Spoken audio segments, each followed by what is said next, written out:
James is walking back home from school when he suddenly sees this dog struggling in the river. He knows he has to help him. Quickly, James runs towards the dog and pulls him out of the river. When James puts the dog back on the ground, the dog refuses to move anywhere. James could not figure out what was wrong, but something shocking was about to happen. Welcome to Wonderbot Animals. James notices strange stains covered around the belly of the dog. He is unsure what happened to the dog, but it does not look good. James takes the dog home and tries to clean the dog, but can't remove the stains. When his parents see the dog, they immediately bring him to the vet.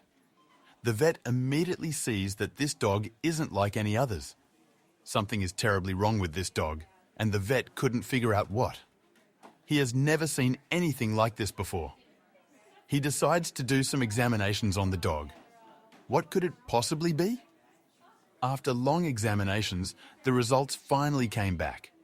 The vet already knew it wouldn't be good, given how the dog looked. He logs into the computer, looks at the results, and turns pale. It was something he had never seen before, and he immediately called the police. James was so confused. Why did the vet call the police? Could something happen to him? So many questions went through James's head. Almost weekend, and James was ready for it. When the bell rang, he rushed out of the classroom and went on his way home. He had great plans for the weekend, so he was excited to go home. On his way home, something strange happened. It all started last Friday. It was James was walking his favorite parts of the route back home. It was very beautiful with the green-colored mountains in the back and the sound of the relaxing floating river. This relaxing feeling changed when he suddenly heard a loud sound coming from the river. James decided to take a closer look at where he heard the sound coming from. When he closed up on the river, he sees a dog trapped in the branches of the river. The poor dog could not get out of it. James did not hesitate and decided to take action. James saw this harmless dog panic as he almost drew himself. James did not have to think twice, as he immediately jumped into the river to rescue the dog. While he was in the river, he noticed that it would not be easy to free the dog. The dog was completely stuck in the branches. After a lot of trying, James finally gets the dog loose. He pulls the dog out of the river. The poor dog was exhausted. When he put the dog on the ground, it refused to walk. Then James saw something very shocking. When James and the dog were out of the water, James immediately noticed some weird stains on the dog's belly.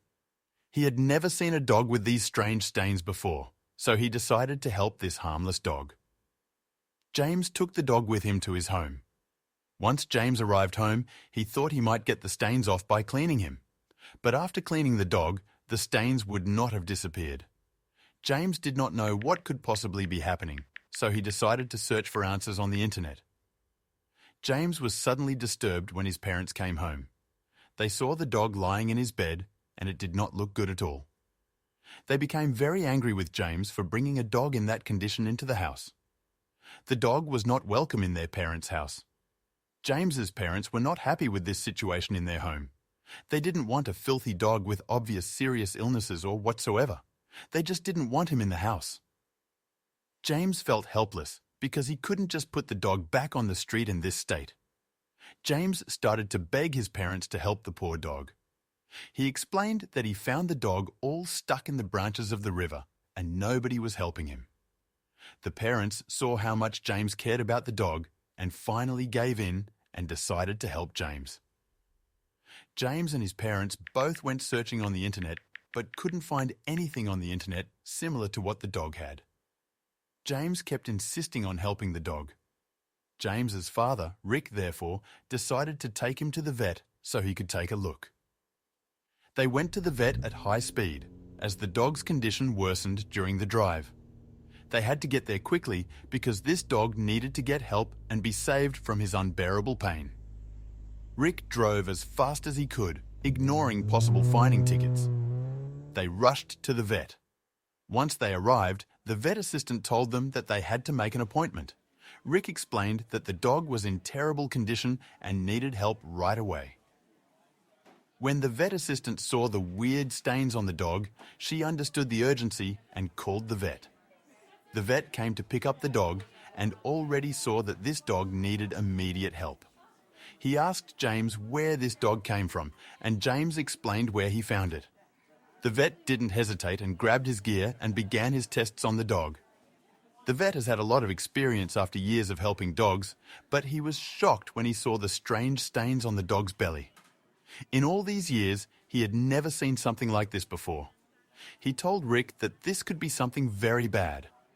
After doing several tests on the dog, he could not get any solid results about what could be wrong with him. The vet tells James and his parents that he has to do some special examinations on the dog to find out what this dog is suffering from.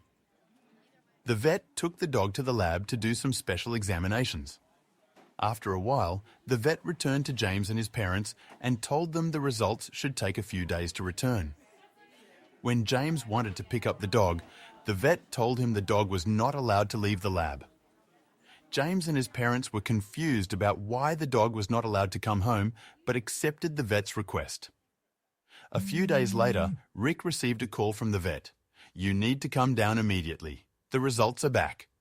Rick calls his wife Emma and tells her to pick up James from school.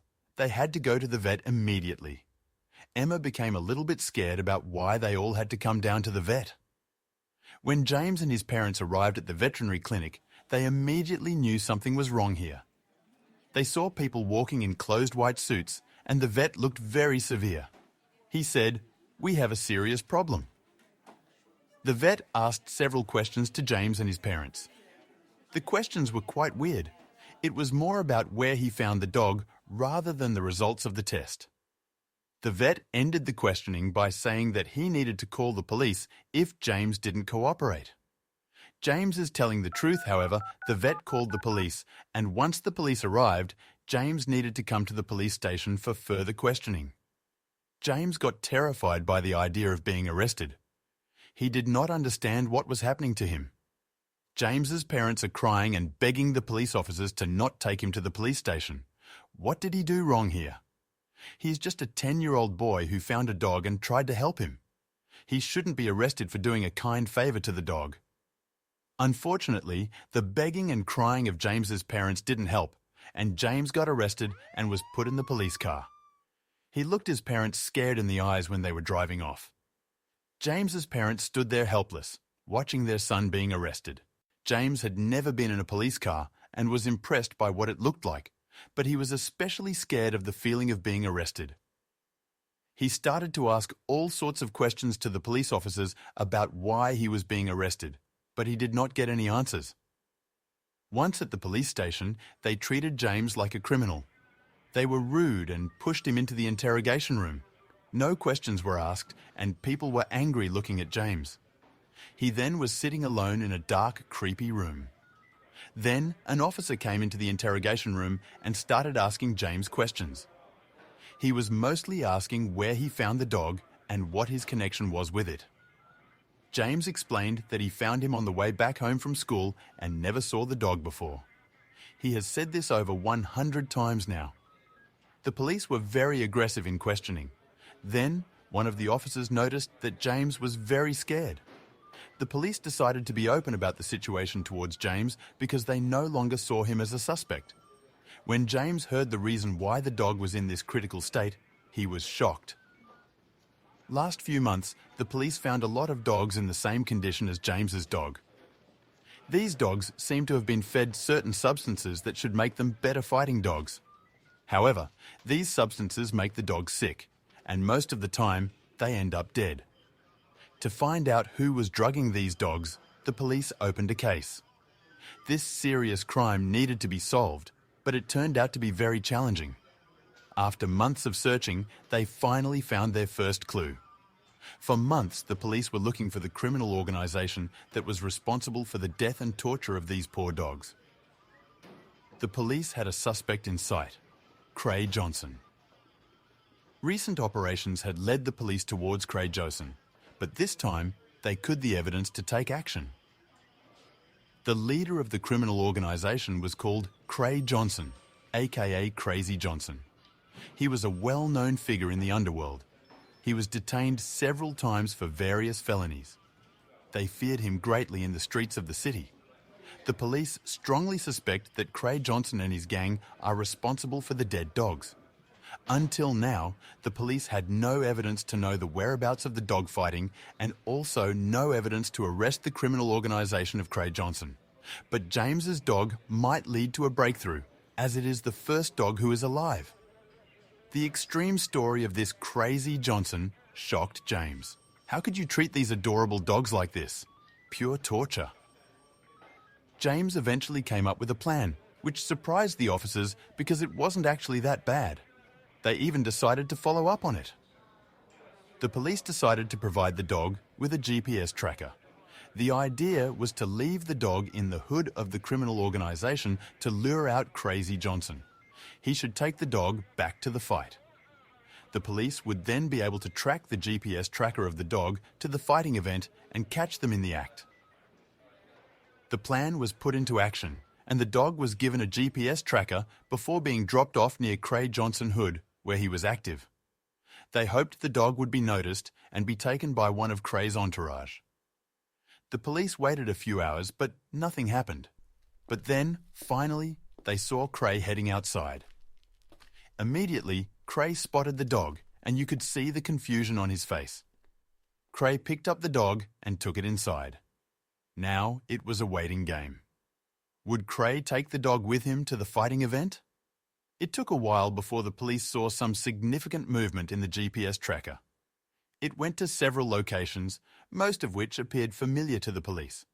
But one location was in the middle of nowhere, which was quite suspicious. The police thought he would move on, but the GPS signal remained at the same place. 15 minutes later, the police decided to take action, as they suggested it might actually be the fight's location. The police were shocked when they came closer to the GPS location. The police arrived at the scene and discovered that there was no area where dogfights were taking place. However, they noticed Cray talking to someone else in a car with the dog. A deal appeared to be in progress. The police decided to take action. The police saw Cray was involved in a drug deal and decided to arrest him. Even though it was enough to put Cray away, there was more to it. The police were still keen to take down the whole criminal organisation of Cray to prevent further deaths of the poor dogs in the city. Cray Johnson was put into an interrogation room so the police could start asking questions about the dog-fighting event. At first, Cray did not see a reason to help the police, as he would never snitch on them. But when the police put pressure on Cray and told him how long he would sit in jail, he started to talk. Cray told the police he would only cooperate if he got a reduced sentence. The police have thought about this for a long time. They decide to agree to Cray's request to end the dog fighting. Cray told the police everything they should know to put an end to this nightmare. The team was being prepared by police for the raid on the dog fighting grounds as they lined up. The police had waited months for this, and everyone could not wait to handcuff these psycho criminals. The police cars are prepared and ready for the operation. In the end, they drove to 5 different locations, all at once. You can imagine that this is a largely scaled operation, which involved a lot of police officers. They took down 2 criminal organisations and 56 people were sent to jail. But what about the dogs? During the operation, the police found 120 dogs. They all went to the vet in order to cure all of them. It would take the vet a lot of time to help all these dogs, but that was not an issue for him. The one from James got special attention because he was so crucial in this entire police investigation. A few days had gone by, and James had not heard anything from the police. They told his parents that it was normal procedure and that they would take it over from here. But today, the doorbell rang.